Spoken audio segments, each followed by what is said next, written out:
Usually we say if people can drop about half a point for most loan amounts nowadays, it's worth it. Because like you said, there is a cost associated with doing it, especially on the first go around. So especially if it's only 6 months after you purchase too. Correct. You know, is it going to be worth it? Is the savings going to be there? How long are you going to then stay in that rate? Right, exactly. So generally speaking, closing costs are cheaper than a purchase, especially in New Hampshire, because New Hampshire purchases, they get expensive on closing costs because of taxes. So you don't have the almighty transfer tax. If you bought, say, with CMG and us, you don't have to restart your escrow account.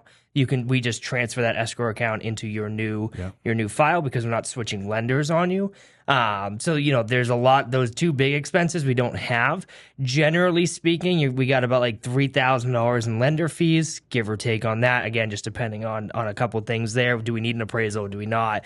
Things like that. Do we have to pull credit numerous times to get the score up? Like it can all differ. But generally about $3,000 in lender fees. You're probably looking at like $1,500 in title fees, and then any miscellaneous costs associated with doing it. So really it's like $5-ish grand. And again, if you switch from a different bank to us, you start an escrow, so that can add some money onto it.